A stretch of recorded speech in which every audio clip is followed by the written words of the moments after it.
Bonjour à toutes et à tous l'équipe, j'espère que vous allez bien. C'est avec grand plaisir qu'on se retrouve pour cette nouvelle vidéo.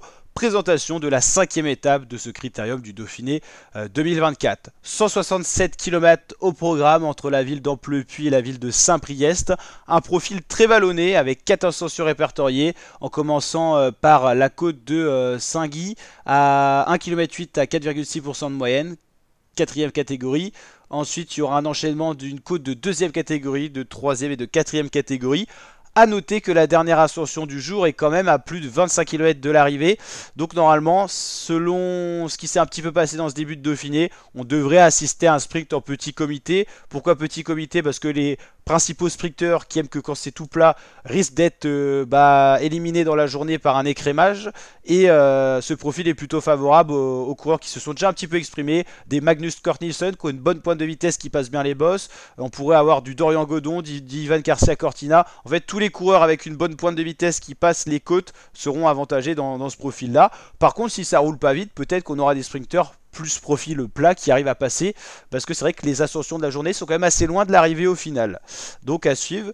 L'autre scénario possible, c'est une échappée avec pas mal de coureurs qui puissent aller au bout, se jouer la victoire d'étape. C'est vrai qu'on n'a pas vu ce genre de profil-là pour le moment sur ce Dauphiné, donc à voir ce que ça va donner. Il faudrait quand même qu'on ait une belle échappée de moins 6-10 coureurs pour que ça espère aller au bout, et que derrière dans le peloton les équipes ne roulent pas comme l'équipe de Magnus Cort Nielsen, la Uno X Pro Cycling ou des choses comme ça. Donc à voir.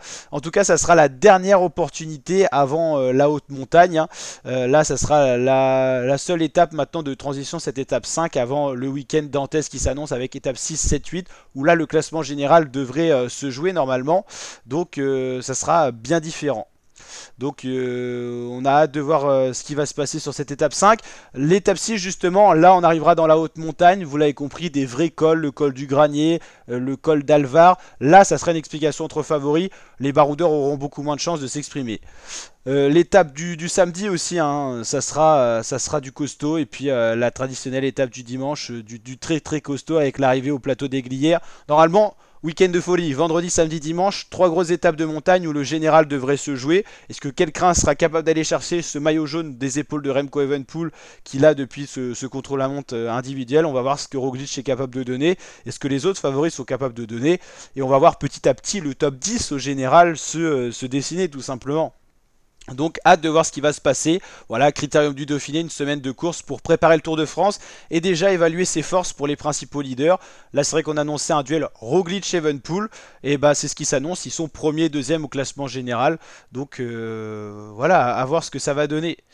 Donc très intéressant de surveiller tout ça sur la chaîne YouTube, on suit tout ça. Donc n'hésitez pas à vous abonner, activer la cloche la team. Ciao ciao l'équipe, à très bientôt pour de prochaines vidéos.